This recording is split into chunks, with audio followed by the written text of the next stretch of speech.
En aquel tiempo dijo Jesús a los judíos que habían creído en él: si permanecéis en mi palabra, seréis de verdad discípulos míos. Conoceréis la verdad, y la verdad os hará libres. Le replicaron: somos linaje de Abraham y nunca hemos sido esclavos de nadie. ¿Cómo dices tú seréis libres?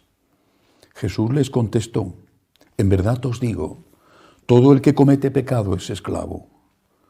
El esclavo no se queda en la casa para siempre, el Hijo se queda para siempre. Y si el Hijo os hace libres, seréis realmente libres. Ya sé que sois linaje de Abraham.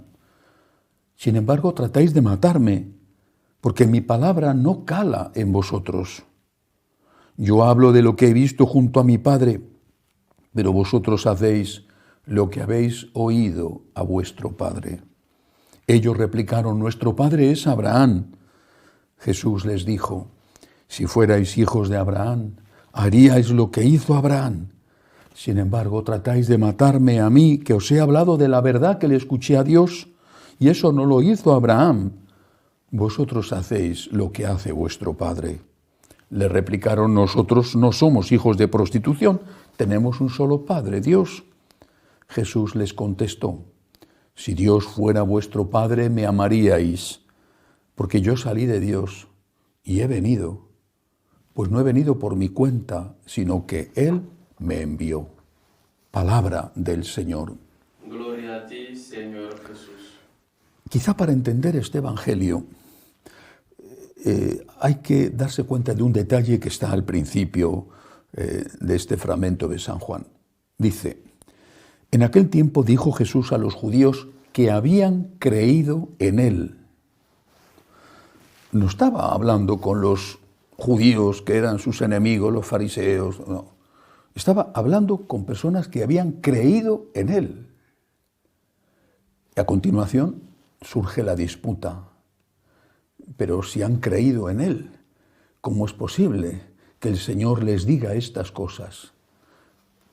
El propio Cristo lo dice a lo largo de este diálogo. Dice: tratáis de matarme a mí, que os he hablado de la verdad que le escuché a Dios, y eso no lo hizo Abraham.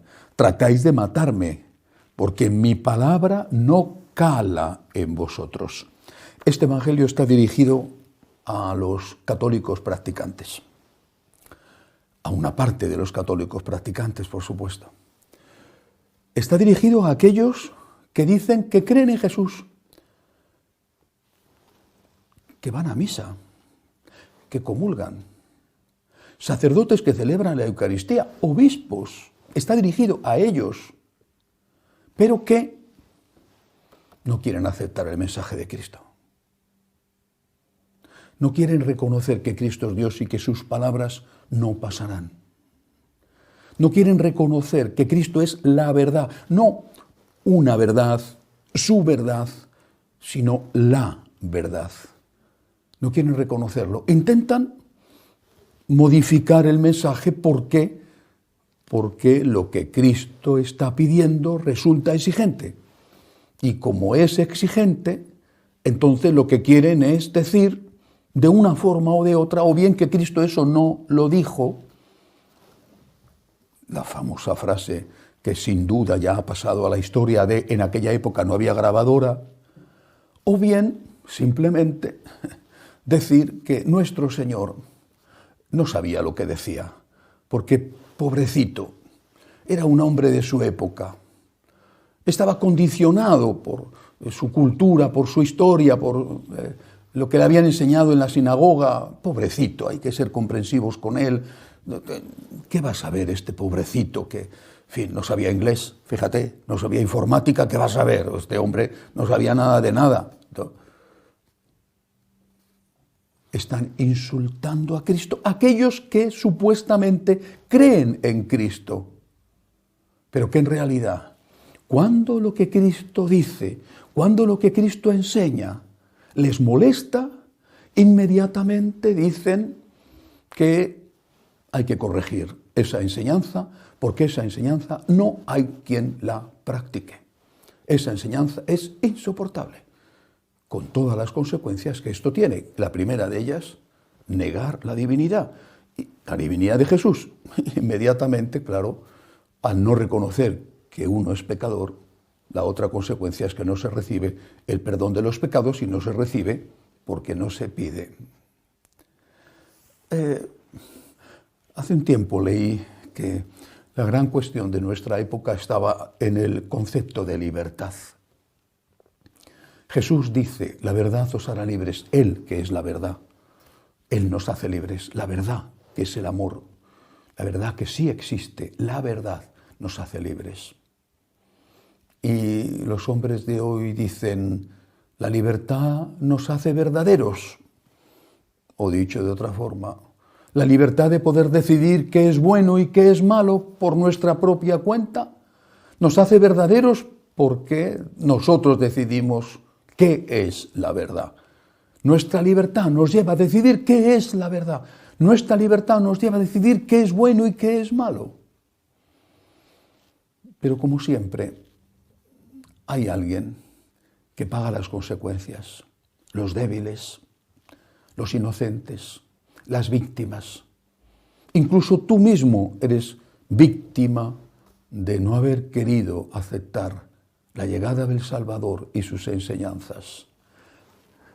Vuelvo a leer esta frase tremenda del principio.